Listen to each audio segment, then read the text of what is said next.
world, certain titles set a benchmark so high that they inspire a whole genre of similar games. God of War is one such iconic series, especially on the PlayStation 3, known for its gripping narrative, visceral combat, and mythological grandeur. However, amidst the shadow of this colossus, there lie several underrated gems that deserve their moment in the spotlight. Our article, Top 8 Criminally Underrated PS3 God of War Clones Explored, dives into this niche, highlighting 8 PS3 titles that, while inspired by the God of War formula, bring their own unique flavor to the action-adventure genre. These games, often overlooked, offer compelling stories, innovative gameplay, and a visual spectacle that can rival the God of War series, yet they remain underappreciated in the gaming community. Join us as we unearth these hidden treasures. But before, if you like our videos, don't forget to subscribe to our channel. It helps us a lot. Let's begin. Only piss him off. Rise, sacred warrior.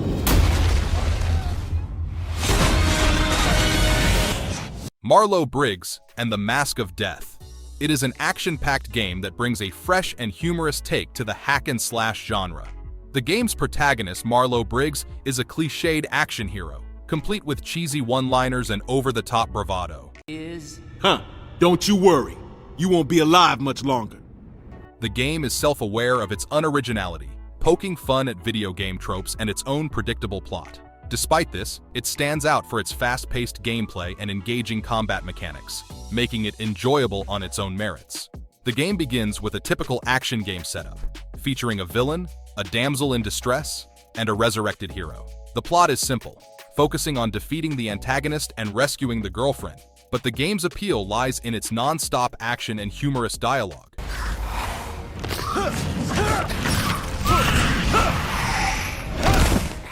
The combat is fluid and rewarding, with a variety of attacks and abilities to master. The game frequently changes environments, gameplay styles, and camera angles, keeping the experience fresh and exciting. It is a God of War clone at its core, with 2-button combat chains, platforming elements, and occasional gunplay. The game is set in the modern day, adding variety with stationary guns and top-down shooter sequences. The melee action is satisfying, with lively animations and colorful displays of violence. Marlow's arsenal includes a medium-range melee weapon and 3 additional weapons, each enhancing the gameplay experience. The fixed camera angles can be problematic, and certain boss fights are hindered by small quick-time prompts. The game attempts dramatic moments in boss fights and cutscenes, but some scenes feel anticlimactic. Despite these issues, the game excels in its grand set pieces and fast-paced gameplay. The game concludes with a tease for a sequel, leaving players hoping for more adventures with Marlow Briggs.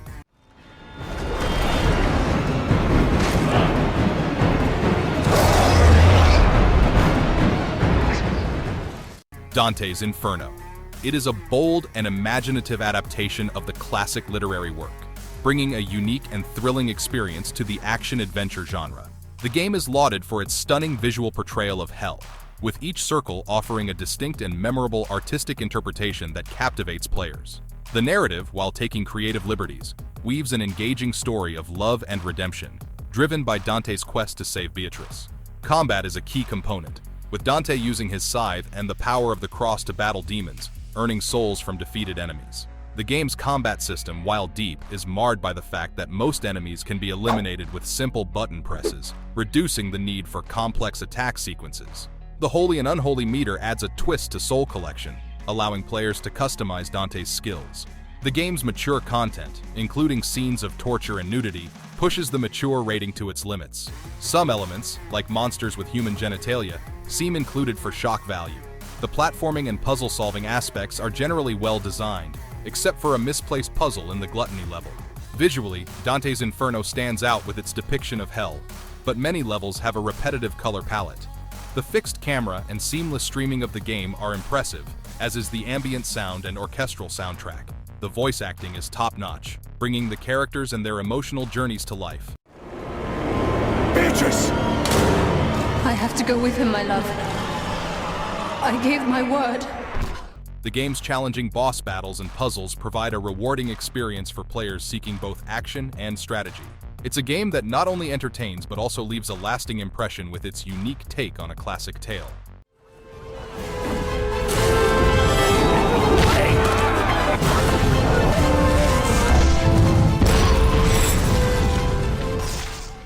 Heavenly Sword.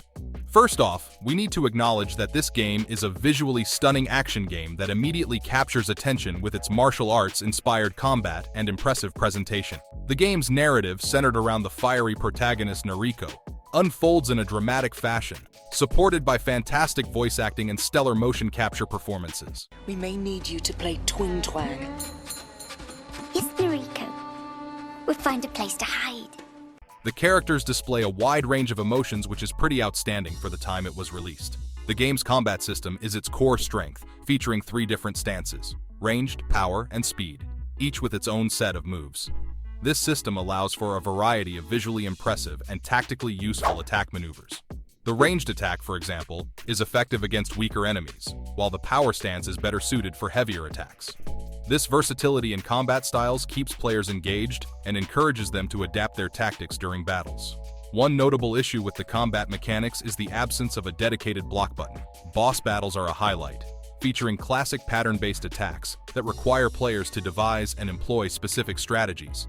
These battles offer unique environments and fighting styles, making each encounter memorable. Quick-time events, similar to those in God of War, require very fast button presses, often leading to failure on the first attempt. The game also features sections where players control Kai, Nariko's eccentric sidekick. While some of these parts are enjoyable, others, particularly the sniper missions, drag on for too long, slowing down the game's pace. Despite these shortcomings, the game's presentation and unique combat system make it a noteworthy title for action game enthusiasts.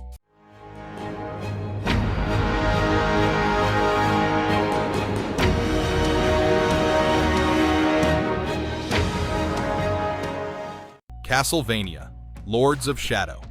It is a reboot of the classic franchise, is a visually stunning action-adventure game that significantly deviates from its traditional roots. The game introduces Gabriel Belmont, a member of the Brotherhood of Light, on a quest to save the world from the Dark Lords and avenge his beloved's death. Unlike the exploratory Metroidvania style of previous entries, Lords of Shadow opts for a linear progression through various levels, encouraging players to revisit areas with upgraded skills. The game's combat is heavily influenced by God of War, focusing on action and combat with a range of combos to unlock. However, the button-mashing nature of the combat can become monotonous, and the constant enemy respawns during puzzle-solving sections add to the frustration. The game's climbing and grappling mechanics, reminiscent of Assassin's Creed or Uncharted, offer enjoyable moments of platforming. The game's greatest assets are its breathtaking vistas and scenic design, with each level boasting a distinct look and architectural style. The game's voice acting, led by Patrick Stewart, adds gravitas, though it sometimes veers into melodrama. I grow tired of your riddles. Speak clearly for once. Nothing is ever completely clear, warrior. In conclusion, while Castlevania Lords of Shadow is recommended for fans of combat-heavy action-adventure games, it may disappoint those expecting a classic Castlevania experience.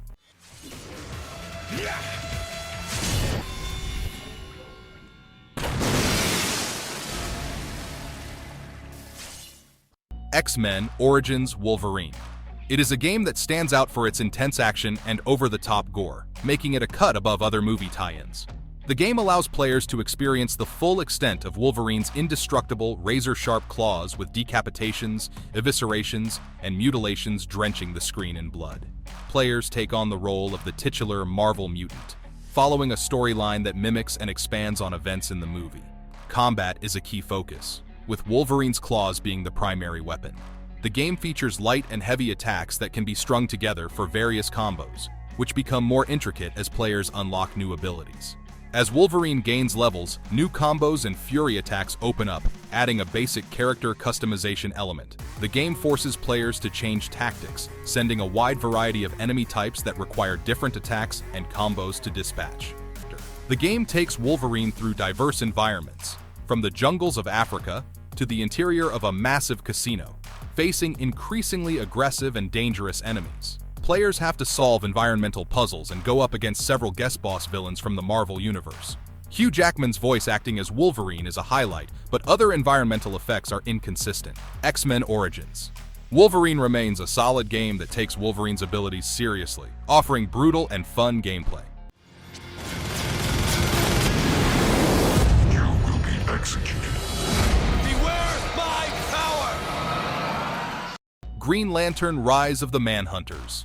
Green Lantern Rise of the Manhunters is a game that delivers a competent movie tie-in experience, offering players the chance to wield the power of the Green Lantern ring.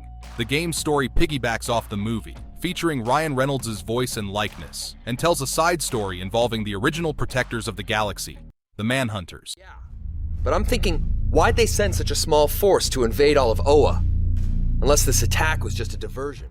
Players step into the shoes of Hal Jordan, the Green Lantern of Sector 2814, and embark on a mission to defeat the Manhunters through 10 levels. The gameplay alternates between on-foot combat and on-rails flying levels. On the ground, the influence of God of War is evident, with a fixed camera, a combination of attacks and grabs, and special ring moves on the shoulder buttons. Players can create various hard-light constructs with their power ring, which need to be managed to avoid exhausting the ring's charge. In the air, players can blast away enemies without worrying about power levels, making these sections more straightforward. Green Lantern Rise of the Manhunters doesn't offer a groundbreaking experience but provides a solid beat-em-up journey through the DC universe. The game's long loads and occasional hiccups in performance are drawbacks, but the variety of weapons and the trophy achievement system add some interest to the repetitive action. The game also features drop-in, drop-out co-op, allowing a second player to join as Sinestro, which enhances the gameplay experience. The game is a decent distraction for those seeking a superhero experience, even if it doesn't offer anything particularly special in the action genre.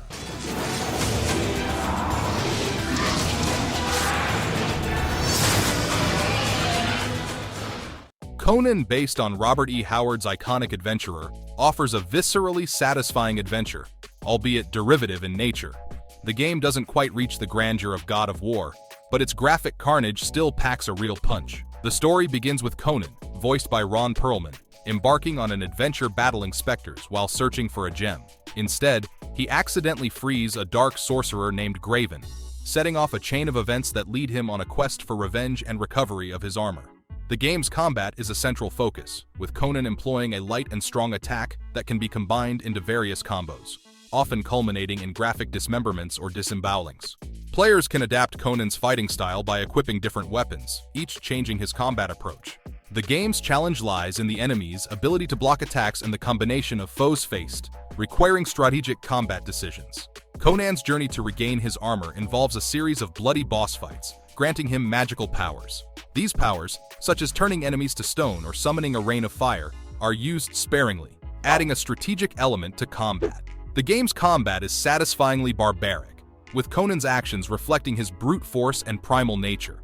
Puzzles can be unclear, leading to aimless wandering, and Conan's agility in combat doesn't translate well to platforming, resulting in clunky sequences. The game's presentation is uneven, with fantastic combat animations and gore effects, but jagged textures and pixelated close-ups. The game's orchestral soundtrack enhances the primitive battle march feel.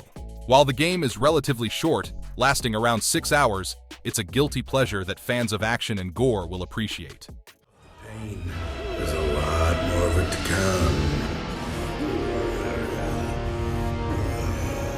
What have you done to me? Splatterhouse.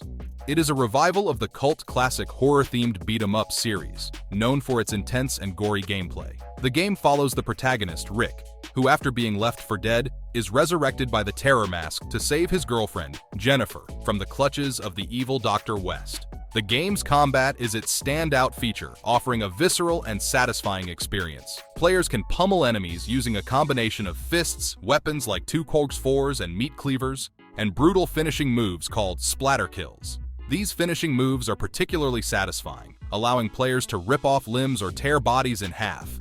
The game's enemy variety and aggressive AI contribute to the challenging and engaging combat. Players face a range of foes, from small slicing monsters to huge, hard-hitting beasts. The combat isn't as technical as games like God of War or Ninja Gaiden, but it remains interesting due to the enemy behavior and the sheer brutality of the fights. The game's visual style is over the top, with a comic book-inspired art style and copious amounts of gore. The soundtrack enhances the brutal combat, featuring licensed metal songs that add to the game's intense atmosphere.